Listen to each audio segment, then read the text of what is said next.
हमारी हीरोइन हमें बताती है कि मैजिकल इंजीनियरिंग बहुत ज़्यादा डेवलप हो गई है एम्पायर में, और इसका सोर्स एक पर्पल कलर का माना स्टोन है जो कि एम्पायर में बहुत ज़्यादा यूज़ किया जाता है। और फर्स्ट एम्पायर ने इस माना स्टोन को अपने मैजिक के साथ इन्वॉल्व किया था, और तब उनका मैजिक इतना ज़्यादा बढ़ गया था कि सारे के सारे मॉन्स्टर अचानक सील हो गए, और तब उनकी विक्ट्री को सबने बहुत ज़्यादा कामयाबी से किया। लेकिन हज़ारों सालों बाद जब मॉन्स्टर्स और डीमन दोबारा से आना शुरू हो गए, तब लोगों ने माना स्टोन्स को अपने वेपन के साथ मर्ज करना शुरू कर दिया। और सब लोग यही बिलीव करते थे कि एक दिन एम्पीरियल फैमिली में से कोई ऐसा आएगा जो फर्स्ट एम्पर की एबिलिटीज को यूज कर सकता है। और तब हमें हमारी हीरोइन दिखाई जाती है जो वहां पर वर्कशॉप में आ गई थी। तो वहां पर जो आदमी खड़ा था वो कहता है, आखिर प्रिंसेस ऐसी जगह पे क्या कर रही हैं, और वो तो कांपने लग गया था। तो वो सोचती है, मुझे लगता है ये डेजा वू है, क्योंकि जब मैं एरिया A15 में गई थी तो वहाँ के स्पाइयों ने भी ऐसे ही किया था। वो कहती है, मैं यहाँ वेपन बनाने के लिए आई हूँ, क्या ये पॉसिबल है? वो कहता है, जी जी बिल्कुल, आप इस तरफ आएँ। और वहाँ पर बहुत ज़्यादा माना स्टोन्स पड़े हुए थे। वो कहता है, सबकी वेवलेंथ अलग अलग है, तो आप कोई भी चूज़ कर सकती हैं। जब आप किसी भी माना स्टोन को पकड़ेंगी तो उसकी वेवलेंथ के हिसाब से आपको रिएक्शन महसूस होगा। तो पीछे से ब्लैक नाइट की मेंबर आना कहती है, वैसे भी आप अगर किसी माना स्टोन को पकड़ेंगी जिसकी वेवलेंथ आपके साथ मैच होगी तो आपका हाथ वो गर्म हो जाएगा, हथेली। तो वो कहती है, अच्छा। तो वो सोचती है, मुझे लगता है ये हैरी पॉटर की तरह है, जैसे उसने अपनी छड़ी ली थी ना, बिल्कुल वैसे ही। तो वो कहती है, चलो अच्छा है। और तब वो माना स्टोन्स को एक एक करके पकड़ने लगती है, लेकिन किससे भी कोई रिएक्शन नहीं होता। वो कहती है, ये सारे के सारे ठंडे हैं, क्या मेरे लिए कोई भी चीज़ नहीं बनी? तो तब वो शॉपकीपर कहता है, मुझे लगता है आपके लिए कोई और चीज़ होगी। और तब वो वहाँ पर एक बॉक्स लेकर आता है। वो कहता है, अगर ऐसा ही है तो प्रिंसेस प्लीज़ आप एक बार यहाँ पर देखें।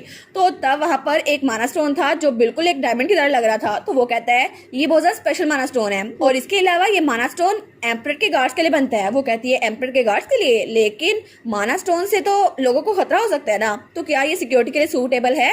वो कहता है, जी जी बिल्कुल, वैसे भी अब मॉन्स्टर और डीमन ज्यादा आने लग गए हैं, तो मुझे लगता है ये आपके लिए ठीक रहेगा। और अगर इसमें आपके साथ मैजिक बॉन्ड हो गई फिर तो हम आपके लिए एक नया वेपन बना सकते हैं। तो हर हाइनेस, मैं चाहता हूँ कि आप इसको एक बार देखें। तो वो कहती है, अच्छा फिर तो सही है, मुझे लगता है कि मुझे इसे ट्राई करना चाहिए, क्योंकि बाकी कंट्रीज भी इसको यूज़ करती हैं।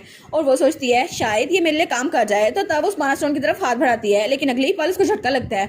वो कहती है, मेरा हाथ जल गया। तो वो कहता है, लगता है इसके साथ आपकी वेवलेंथ मैच हो गई, तो मुझे लगता है कि आपका हथियार इससे बनना चाहिए। वो सोचती है, पहले तो मेरा कभी हाथ नहीं चला, लेकिन चलो मैं इसको यूज़ तो कर लूंगी। तब वो कहता है, आखिर आपको किस तरह का हथियार चाहिए? तो वो कहती है, किस तरह का? मैं भी, मुझे गन चाहिए होगी। तो वो सोचती है, इस मैजिक वर्ल्ड में मेरे लिए गन बहुत ज़्यादा अच्छी रहेगी। और तब उसकी गन बन के तैयार हो गई थी। तो वो उसको चला के देखने लगती है। वो कहती है, ये तो परफेक्ट है, वैसे भी एक ऐसी गन जिसको मैं आराम से लेके चल सकती हूँ, और इसका डिज़ाइन भी बहुत ज़्यादा लाइट है। तो तब आना कहती है, लगता है कि आप अच्छे से इम्प्रूव कर रही हैं, मुझे लगता है कि हम लोग रियल सिचुएशन में जल्द जाने वाले हैं, तो आप इसको यूज़ कर लेंगी। वो कहती है, हाँ हाँ मैं इसको यूज़ करूँगी। लेकिन वो सोचती है, मैंने पूरा दिन हो गया काइलो को नहीं देखा, वो पता नहीं क्या काम कर रहा है। हालांकि आना और विक्टर तो मेरे साथ ही थे और वो लोग आराम से घूम रहे थे, पता नहीं काइलो को क्या काम पड़ गया है। तो तब आना और विक्टर वहां आते हैं। वो कहते हैं, हम आपको स्टोरी सुनाएं, और आना तो उसको डरावनी डरावनी कहानी सुनाने लग जाती है। तो विक्टर कहता है, बस कर दो, ये अनोइंग है, चलो वापस चलते हैं। और वो सोचती है, क्या वापस अभी जाना होगा? लेकिन मुझे लगता है मुझे भी वापस जाना पड़ेगा, फिर तो मैं काइलो से मिल नहीं सकती, लेकिन चलो मैं कल उसको मिल जाऊंगी। और तब वो लोग कहते हैं, प्रिंसेस प्लीज आराम से घर वापस जाइएगा। वो कहती है, हाँ हाँ। और तब वहाँ से गुजरने लगती है, लेकिन जब वो वहाँ पर देखती है तो वहाँ पर व्हाइट नाइट के मेंबर्स खड़े थे। वो कहती है, ये जगह तो व्हाइट नाइट के मेंबर्स के लिए डेडिकेट की गई है ना, और ये लोग चारों के चारों यहाँ पर खड़े हैं। तो वो दरख्त के पीछे छुप जाती है। वो कहती है, मुझे नहीं पता ये क्या सोच रहे हैं, लेकिन मुझे इनकी बात सुननी होगी, अच्छा होगा मैं इनकी बातें सुनूं। और वो सोचती है, अगर मैं पकड़ी भी गई तो क्या होगा, ये मेरे साथ क्या ही कर सकते हैं, मैं तो एक नोबल हूँ। और जब उनको देखती है तो वो कहती है, इनमें से तो एक सीरियस मेलविन है जो कि एक वुमनाइजर है और वो प्ले बॉय है। दूसरे नंबर पे डियाना है जो कि व्हाइट नाइट की डिप्टी कमांडर है। तीसरे नंबर पे ह्यूगो है और वो तो सेंटेस को बहुत ज़्यादा पसंद करता है। और ब्लैक वालों वाली वो तो सेंटेस है ना, उसका नाम लिलियाना था। और ये तो सेकंड फीमेल लीड है जो कि हेजल के साथ लड़ रही थी। ये तो बहुत ज़्यादा खूबसूरत है। तो तब वो कहती है, लेकिन सच में ये कितनी ज़्यादा प्यारी है। तो तब सेंटेस कहती है, तुम लोगों ने इस बारे में सुना, ये पॉसिबिलिटी हो सकती है। हिज मेजेस्टी ने प्रिंसेस को वहाँ इसलिए भेजा ताकि ब्लैक नाइट का ओहदा थोड़ा सा बढ़ जाए, क्योंकि व्हाइट नाइट ही सारी जिम्मेदारी उठाई हुए है। तो हमारी सोचती है, क्या ये लोग मेरे बारे में बात कर रहे हैं, फिर तो बड़ा इंटरेस्टिंग टॉपिक होने वाला है। तो तब सेंटेस कहती है, और वैसे भी सर स्पेंसर, उनको सबसे ज्यादा सफर करना पड़ा है, तुम्हें क्या लगता है हिज मेजेस्टी ने ऐसा क्यों किया होगा? तो ह्यूगो कहता है, वेल ये तो डिसरिस्पेक्टफुल है उनके डिसीजन पे बात करना। तो लिलियाना कहती है, तुम आखिर ऐसा कैसे कह सकते हो? तो हमारी सोचती है, सेंट लिलियाना तो एक कॉमनर थी ना, लेकिन वो ओल्ड फैशन कल्चर के हिसाब से उसके लिए ये समझना मुश्किल है, लेकिन चलो खैर है, उस पर तो मैं कोई बात ही नहीं कर सकती। तो तब लिलियाना फिर से कहती है, by the way sir Raymond Spencer उन्होंने प्रिंस को वर्बली अब्यूज किया है, क्या ये सच है? हमारी सोचती है क्या क्या किया है? तो तब वहां पर वो दोनों खड़े हुए थे, सीरियस और डियाना। वो कुछ नहीं बोलते, वो सोचती है सिर्फ ह्यूगो लिलियाना की बात का जवाब दे रहा है। सीरियस और डियाना तो चुप करके खड़े हैं, क्या वो उससे बात नहीं करना चाहते? तो वो कहता है जी बिल्कुल, मेड्स के मुताबिक प्रिंसेस पैलेस में रोती हुई आई थी। वो सोचती है मैंने तो कुछ और ही सोचा था, लेकिन पता नहीं ये ऐसी रूमर क्यों फैल गई। लेकिन तब वो सोचती है अरे हाँ मुझे याद आया, सीरियस वो तो एक प्ले बॉय है, लेकिन फिर भी लिलियाना वो तो एक कॉमनर बैकग्राउंड से है, इसलिए वो उसको भाव नहीं देता। और लिलियाना वो कहती है कितना अनफॉर्चुनेट है ना, ये कितना इंटरेस्टिंग होता कि प्रिंस को हम भी रोते हुए देखते। तो तब डियाना कहती है तुम्हें प्रिंस के बारे में ऐसे बात नहीं करनी चाहिए, क्या पता कोई हमारी बात सुन ले। तो तब वो कहती है लेकिन क्यों, आप मेरे साथ ऐसे बात क्यों करती है?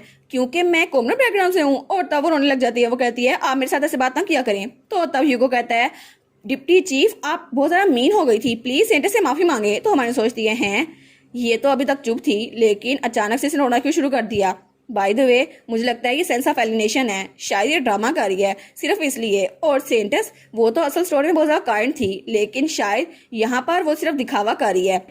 और रेमंड के साथ जब वो होती है तो बिल्कुल एंजल की तरह लिखती है, लेकिन शायद उसे पता है किस वक्त कौन सा मूव यूज करना है। और वो सोचती है ये तो बहुत ज्यादा अट्रैक्टिव है, लेकिन मे बी ये नावल की हीरोइन बनना चाहती है, इसलिए ये सारे काम कर रही है। वो कहती है ये तो सेकंड कैरेक्टर को सिलेक्ट करने की क्राइसिस चल रही है, शायद इनकी लव स्टोरी बहुत ज्यादा अच्छी चले। और तब हमें एपिलॉग दिखा जाता है जहाँ पे हमारी हीरोइन हमारे काइलो को हैरी पॉटर बना रही थी, और उसने तो उसके फोरहेड पे वो मार्क भी बना दिया था, और पीछे से स्पेंसर तो रोकता रह जाता है, लेकिन वो उसको भाग नहीं देती। हमारी हीरोइन सोचती है ये तो एंजल की तरह दिखती है, लेकिन ये कितनी बड़ी स्कीमर है ना, और पता नहीं ऑथर ने इसका ये वाला प्लॉट रिवील क्यों नहीं किया। हालांकि सबके सामने तो ये बिल्कुल एक्टर बनी फिर रही है। वो कहती है मुझे पता है आप मुझे पसंद करते हैं क्योंकि मैं कॉमनर हूँ, है ना? तो सीरियस कहता है आखिर आप ये क्या बात कर रही हैं, और वो तो बहुत ज़्यादा चिढ़ गया था। तो ह्यूगो सेंटिस की साथ लेते हुए कहता है आखिर तुम्हारी हिम्मत कैसे हुई सेंटिस के सामने आवाज़ बुलंद करने की? तभी वहाँ पे कोई आता है, कहता है आखिर तुम लोग किस बारे में बात कर रहे हो? तो हमारी ने सोचती है ये आवाज़ ये तो ओरिजिनल फीमेल लीड की है ना। और वहाँ पर एक लड़की आती है, वो कहती है ये तो ओरिजिनल फीमेल लीड है ना, हेजल डेवन, और उसके बाल ब्राउन कलर के थे और उसकी आंखें ग्रीन कलर की थी। लेकिन मुझे तो हमारी विच हेजल पसंद है, उसके भी ब्राउन बाल और ग्रीन आईज थी। और वो वाला मानवा उसका सिर्फ एक सीजन आया है, जो कि मैंने पहले ही दूसरे चैनल पे एक्सप्लेन कर दिया है, तो काइंडली उसको भी देख लें। और चले खान पे वापस आते हैं, तो डियाना कहती है हेजल आप वापस आ गई अपने मिशन से? तो वो कहती है हाँ मैं वापस आ गई, मैं कमांडर के साथ गई थी और वहां से वापस आई हूँ। तो लिलियाना कहती है सर रेमंड स्पेंसर के बारे में क्या, वो कहाँ पर है? तो वो कहती है वो अपने क्वार्टर में चले गए हैं और मैं यहाँ पर अकेली आई हूँ। तो वो कहती है लेकिन बाय द वे तुमने रूमर सुनी है उसके बारे में? मैंने सुना था कि सर स्पेंसर ने ऐसा कहा है। वो कहती है अच्छा तुम्हें सच में लगता है सर स्पेंसर ने ऐसा कहा है? वो दिल में सोचती है ये कितनी ज़्यादा अनोइंग है ना। वो उसके सामने कहती है मुझे पता है ये बेसलेस रूमर है, लेकिन सर स्पेंसर वो ऐसे नहीं है जो किसी के बारे में ऐसा कहेंगे, तो तुम्हें इसके बारे में पता होना चाहिए। और फिर वो कहती है और कमांडर उनको बहुत ज़्यादा नफरत है अगर कोई लड़की उसके इर्द गिर्द मत डालती रहे, वैसे भी उन्हें डीमन से ज़्यादा लड़कियों से नफरत है जो ऐसी हरकतें करती हैं। और तब वो दोनों एक दूसरे को घूर के देखती हैं, तो लिलियाना वो तो बहुत ज़्यादा शर्मिंदा हो गई थी, तो हमारी हीरोइन वो तो पॉपकॉर्न निकाल लेती है। वो कहती है लव ट्रायंगल, मैं तो फ्रंट रो सीट में बैठ के देखूंगी इनका लव ट्रायंगल। तो तब लिलियाना कहती है आपके हार्डवर्क के लिए thank you miss Hazel Devon, और हवा बहुत ज़्यादा ठंडी है तो मुझे अंदर जाना चाहिए। तो ह्यूगो कहता है ओ मैं आपको छोड़ता हूँ। वो कहती है हाँ हाँ ठीक है। और हमारी सोचती है ह्यूगो तो उसके पीछे पागल है, हालांकि स्टोरी में बताया गया था कि वो उसे वन साइड लव करता है, लेकिन इतना पागल है लिलियाना के पीछे मुझे पता नहीं था। और तब वो सोचती है अब तो मैं भी थक गई हूँ, मुझे भी अंदर जाना चाहिए। वो सोचती है सारे के सारे जा रहे हैं ना तो मैं भी वापस चलती हूँ, लेकिन जब वो मुड़ने लगती है तो उसके पाँव की आवाज़ आती है, तो तभी वहाँ से सीरियस को आवाज़ आती है और तब वो अपनी तलवार निकालकर कहता है कौन है वहाँ पर? तो हमारी हीरोइन कहती है क्या इसने मेरे पाँव की आवाज़ सुन ली? और तब उसे तलवार निकाली थी और हमारी हीरोइन के गद्दे पर रख लगता है। और जब हमारी हीरोइन को देखता है वो कहता है प्रिंसेस, तो हमारी हीरोइन वो उसको देखती है और कहती है तुम जरा साइड पे हटोगे? तो तब वो तलवार पीछे कर लेता है, वो कहता है मुझे माफ़ कीजिएगा। और फिर वो कहता है कि आपने हमारी सारी बातें सुन ली। और हमारी हीरोइन सोचती है ये तो सीरियस हो गई है बात, लेकिन चलो अच्छा है। वो कहता है मुझे माफ़ कीजिएगा आपने हमारी बातें सुनी, लेकिन हमारी हीरोइन कहती है ये सारी की सारी बात अपने तक रखना कि मैंने तुम लोग की बातें सुन ली हैं। वो कहता है क्या? तो हमारी कहती है वैसे भी मैं किसी के लिए कोई मसला खड़ा नहीं करना चाहती। तो वो कहता है सच में आप? और वो दिल में सोचता है ये तो इसका एटीट्यूड तो बिल्कुल अलूफ लग रहा है। वो कहता है क्या सच में रूमर सच है कि प्रिंसेस जब आप वापस आ रही थी सर स्पेंसर ने? वो सोचती है हाँ हाँ मुझे हार्ट ब्रोकन लगना चाहिए ताकि लोगों को लगे मैं हार्ट ब्रोकन हूँ। तो वो कहता है मैंने सुना था सर स्पेंसर ने आपके साथ बदतमीजी की है और उन्होंने कहा था वो किसी ट्रैश से भी शादी कर लेंगे लेकिन आपसे नहीं करेंगे। तो हमारी कहती है क्या बात यहाँ तक बढ़ गई? लेकिन स्टोरी में ट्विस्ट कब आ गया? मैं तो थोड़ी सी रूमर्स फैलाई थी, ये पता नहीं कैसे फैल गई। तो तब सीरियस कहता है क्या उन्होंने सच में ये कहा था? तो हमारी सोचती है मैं क्या जवाब दूं, अगर मैंने सच बता दिया तो मेरी बात पे यकीन नहीं करेगा, अगर मैंने झूठ बोला तो मेरे ज़मीर मुझे ये मलामत करता रहेगा और मैं तो कुछ बोल ही नहीं सकती। तो वो कहती है मैं याद नहीं करना चाहती उस दिन क्या हुआ था। तो वो कहता है प्रिंसेस सच में कमांडो को प्रोटेक्ट करना चाहती है। और तब हमारी सोचती है मुझे माफ़ कर देना प्रोटैगनिस्ट, लेकिन फिर भी बहुत सारे लोग तुम्हारी साइड पर होंगे तो ये रूमर्स फैले रहने दो। तो फिर वो कहती है एनीवेज चलो आज के दिन को सीक्रेट रखते हैं और मैं यहाँ चलती हूँ। और उसके बाद वहाँ चली गई थी। वो सोचता है अनबिलीवेबल, क्या सच में कमांडर ने ये चीज़ की थी? मुझे लगता है ये बिल्कुल सच थी। और उसके बाद हमें आना और क्रेवन दिखा जाते हैं जो वापस आ गए थे। तो हमारा हीरो वहीं पर खड़ा था। वो कहता है क्या तुम लोगों ने ट्रेनिंग की या कुछ और किया? तो वो दोनों कहते हैं ओ सर काइलो। वो कहते हैं हाँ हाँ हम तो नए रिक्रूट के वेपन देखने के लिए गए थे। तो वो कहता है क्या प्रिंसेस, मेरा मतलब है लेडी एग्नेस के साथ? वो कहता है हाँ हाँ बिल्कुल। तो फिर वो कहता है क्या उसने तुम लोग को बुली किया या कुछ और? तो एना कहती है आखिर ऐसा क्यों होगा, उन्होंने ऐसा कुछ भी नहीं किया, वो तो बहुत ज़रा अच्छी हैं और उनको तो कोको भी बहुत ज़्यादा पसंद है। तो काइलो सोचता है क्या वो इंसानों को पसंद नहीं करती लेकिन जानवरों को पसंद करती है? तो फिर आना कहती है उन्होंने तो मेरी मॉन्स्टर कहानियां भी सुनी। तो वो सोचता है ये कहानी तो मैं भी नहीं सुन सकता, उसने कैसे सुन ली? तब उनसे कहता है मुझे लगता है कोई मिसअंडरस्टैंडिंग है ना, ऐसा हो नहीं सकता कि प्रिंसेस। लेकिन वो कहता है एक मिनट, ये इन लोग के साथ अच्छी थी है ना, और आजकल उसका तरीका भी थोड़ा अच्छा हो गया। तो मुझे लगता है शायद जितना मैं उसको कुछ दिनों से ऑब्जर्व कर रहा हूँ ना, मैं भी प्रिंसेस बदल चुकी हो, लेकिन कौन जाने। तो तब क्रेवन कहता है लेकिन कमांडर आप तो अपने ऑफिस से बाहर निकलते नहीं, आज आप अचानक यहाँ पे क्यों आ गए? तो वो कहता है वेल मुझे प्रिंसेस के ट्रू कलर्स को देखना ही होगा, पता नहीं मुझे कभी पता चल जाएगा। तो उनके सामने कहता है मेरे पास कोई बड़ी खबर है और जब यहाँ पे प्रिंसेस पहुंच जाएगी तो मैं तुम लोगों को इकट्ठे बताऊंगा। और हमारी हीरोइन वहां से अपने घर वापस आ रही थी। वो कहता है क्योंकि हमारे पास एक नया मिशन है जहाँ पे प्रिंसेस और मैं इकट्ठे जाने वाले हैं और सारा का सारा ब्लैक नाइट का ग्रुप इकट्ठा जाएगा, हम सबको एक नए मिशन के लिए जाना पड़ेगा। और हमारी हीरोइंस को तो पता ही नहीं था कि वो हमारे हीरो के साथ जा रही है, वरना वो तो बहुत ज़्यादा खुश हो जाती। और दूसरी तरफ हमें सीरियस मेलविन दिखाया जाता है जो कि व्हाइट नाइट के मेंबर था और वो वहीं पे खड़ा था। वो सोचता है बचपन में जब मैं छोटा था तो इंपीरियल पैलेस जाया करता था क्योंकि मुझे क्राउन प्रिंस के साथ खेलने के लिए भेजा जाता था, हालांकि मेरा दिल नहीं करता था। और प्रिंसेस जब मैंने उनको देखा था तो वो बहुत ज़रा अलग थी, शुरू से बहुत ज़रा अलग, और वो रेमंड को पकड़ लेती थी। वो कहती थी रेमंड तुम मेरे साथ खेलो, लेकिन उनकी मेड उनको वहाँ से ले जाती थी कि आपको लड़कों के साथ नहीं खेलना चाहिए। और उसके बाद जब वक्त गुजरता गया तो मुझे पता चला, जब मैं वहाँ पढ़ा करता था तो मुझे पता चला वो सारे एक्शन वो सिर्फ इसलिए करती थी ताकि उसकी तरफ अटेंशन और अफेक्शन आ सके, और वो वहाँ खिड़की से बाहर बैठ के रो रही थी। हालांकि उसने बचपन में ही अपनी मॉम और नैनी को खो दिया और उसके डैड के पास तो बिल्कुल भी टाइम नहीं था और उसका भाई उसकी तरफ हमेशा कोल्ड था। शायद स्टेटस गैप की वजह से वो दूसरे लोगों से दोस्ती भी नहीं कर सकती थी, इसलिए वो बिल्कुल अकेली थी, तो उसके पास कोई भी नहीं था बात करने के लिए। प्रिंसेस हमेशा अकेली थी और ऐसा नहीं है कि वो बहुत सारे लोगों से बदतमीजी करती है, जो उसके करीब लोग हैं वो जानते हैं कि वो कितनी ज़रा अकेली है। इसलिए मुझे तो बहुत ज़रा फिक्र हो रही है कि पता नहीं कैप्टन ने उनसे क्या बात की होगी जो वो इतनी ज़रा उदास हो गई हैं। और वो सोचता है पता नहीं उसने कौन सी अब्यूसिव लैंग्वेज यूज़ की होगी, लेकिन वो सोचता है एक मिनट रुको, उस दिन मैं खुद गया था कैप्टन के पास से बताने कि पहले मिशन पे वो अकेली गई है, तो जब वो वापस आए थे तभी उनकी मुलाकात हुई थी है ना, तो तभी उन्होंने ये बात की होगी। लेकिन अगर ऐसा है तो इस सब का जिम्मेदार मैं हूँ, ये सब कुछ मेरी वजह से हुआ। अगर मैं उनसे ना कहता तो वो मिलता ही ना और ये सब कुछ ना होता, लेकिन ये सब कुछ मेरी वजह से हुआ। और फिर सीन चेंज होता है और हमें एम्पीरियल पैलेस बैंक्वेट हॉल दिखाया जाता है जहाँ पे हमारा एम्पर और हमारी प्रिंसेस एग्नेस खाना खा रहे थे। तो एम्पर उसको देखकर कहता है मेरी प्यारी बेटी एग्नेस, कितने दिन हो गए ना, लेकिन ये तो बहुत ज़्यादा पतली लग रही है, जैसे इसको खाना मिल नहीं रहा।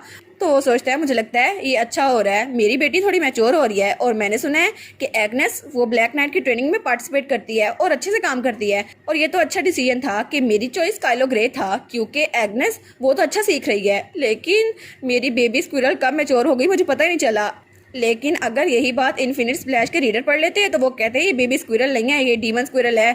और हमारी सोचती है पता नहीं एम्पर मुझे घूरी क्यों जा रहे हैं, लेकिन मुझे लगता है वो अपनी बेटी के लिए बहुत ज़्यादा फिक्रमंद है। तो तब उठते हुए कहती है मुझे माफ़ कीजिएगा फादर, लेकिन मुझे पहले जाना होगा, वैसे भी मुझे कल के मिशन के लिए तैयारी करनी है। और वो बहुत ज़्यादा खुश लग रही थी। और तब वो सोचती है फाइनली जिस मिशन का मुझे इंतजार था वो आ ही गया। अब हमें डॉक्यूमेंट दिए गए थे जिसमें बताया गया था कि हम सबको ब्लैक नाइट के सारे मेंबर्स को एक मिशन के लिए जाना है, और अब तो मैं काइलो के साथ रह सकती हूँ ना, अब तो उसके हैंकरचीफ की जरूरत ही नहीं है मुझे। और तब हमें वो बताती है ये मिशन 4 दिन और 3 रात का होने वाला है, और इसके लिए वो बहुत ज़्यादा एक्साइटेड थी कि मैं सो ही नहीं सकी, और वो तो बड़ी ज़्यादा खुश थी। वो कहती है अब तो मैं अपने साथ मिनी कैमरा भी लेके जाऊंगी, और ये टेक्नोलॉजी ये तो बड़ी फ़ायदेमंद है, मैं तो पिक्चर्स भी लूँगी। लेकिन तभी वो वहाँ पर देखती है तो वहाँ पर व्हाइट नाइट के मेम्बर्स थे जो सामान रख रहे थे। वो कहती है ये लोग भी मिशन पर जा रहे हैं। अरे हाँ, मुझे याद आया, मैंने सुना था कि व्हाइट नाइट्स करीब के इलाकों में ट्रैवल करते हैं और ब्लैक नाइट्स को बहुत ज़्यादा दूर इलाकों में भेजा जाता है, और ये लोग इस लगेज के साथ करना क्या चाहते हैं, ये लोग मूव तो नहीं होने वाले। और तब वो सोचती है इन लोग की हिम्मत कैसे हुई, सारा काम हम लोग करते हैं ब्लैक नाइट्स के मेंबर, और सारा क्रेडिट ये ले जाते हैं व्हाइट नाइट के मेंबर्स, लेकिन इन सब का हेड तो ज़रूर एक ही होगा, रेमंड स्पेंसर। और तब वहाँ पर देखती है तो रेमंड वहाँ पर खड़ा था, तो वो सोचती है ऑब्वियसली रेमंड स्पेंसर ही इन सबको गाइड कर रहा है। तो तब रेमंड उसको देखते हैं और उनके दरमियान से रुकावट आ जाती है। तो हमारी हीरोइन और रेमंड स्पेंसर आमने सामने थे, तो हमारी हीरोइन बहुत ज़्यादा सैड बन जाती है। तो रेमंड उसकी तरफ देखता है, वो उससे बात करने लगता है, लेकिन तभी वो कहती है बस बहुत हो गया, आखिरी में तरफ घूरी क्यों जा रहा है, छोड़ो इसे, मुझे तो काइलो के पास जाना है। और वो वहाँ चली गई थी। तो रेमंड वहीं खड़ा उसको देखी जा रहा था, और तब वो कहती है आखिर काइलो है कहाँ पर, और तब उसे मिल गया था हमारा काइलो। वो कहता है आप आ गई मिस एग्नेस से। तो वो कहती है हाँ, मैं काइलो को बहुत ज़्यादा मिस कर रही थी, चलो हमें इकट्ठे मिशन करना होगा। तो आना कहती है वेलकम। वो कहता है ठीक है, अब सब लोग जमा हो गए हैं तो मुझे एक बार फिर से एक्सप्लेन करने दें। हम लोग एरिया SP3 में जा रहे हैं, जहाँ पर वार के बाद बहुत ज़्यादा डैमेज हुआ है, और हमें उस जगह की रिसर्च करनी है, और वहाँ पर कुछ लोग हैं जिनको हमें ट्रीट करना पड़ेगा, इसलिए पूरे ब्लैक नाइट्स के मेंबर वहाँ जा रहे हैं, और ये एक लार्ज एरिया है, इसलिए हमारे साथ कुछ सोल्जर्स भी जा रहे हैं। और फिर वो कहते हैं अगर सब लोग तैयार हैं तो चलो जल्दी करते हैं और यहाँ से चलते हैं। तो हमारी बहन खुश होते हुए कहती है जी जी हम चलते हैं। तो हमारा काइलो कहता है मिस आपको मुझे लगता है कोई गलत फहमी हुई है, हम लोग पिकनिक पे नहीं जा रहे। तो उसे कहता है ये मिशन बहुत ज़्यादा डिफिकल्ट होने वाला है, मॉन्स्टर्स आपको हर जगह मिल जाएंगे, जैसे पहले मॉन्स्टर था ना वैसे अब ग्रुप्स में मिलेंगे। तो वो उसके पास आते हुए कहती है अच्छा तो ऐसा है, तो मुझे लगता है कि मेरे पास कोई चॉइस नहीं है कि मैं आपके पास रहूँ ताकि डेंजर को अवॉइड कर सकूँ, है ना। तो तब उसके देखते हैं और कहता है क्या ये मुझसे कह रही है कि अगर मैंने इसका ध्यान ना रखा तो ये अपने फादर से शिकायत कर देगी। और तब वो तो अपने माइंड में इमेजिन करता है वो मुझसे कहेगी तुम्हें पता है ना अगर मेरे डैड को पता चला कि तुमने मुझे हर्ट होने के लिए अकेला छोड़ दिया है तो तुम्हारे साथ क्या हश्र होगा। वो सोचता है लगता है कि ये यही प्लान कर रही है, लेकिन ये तो बहुत ज़्यादा टफ वुमेन है।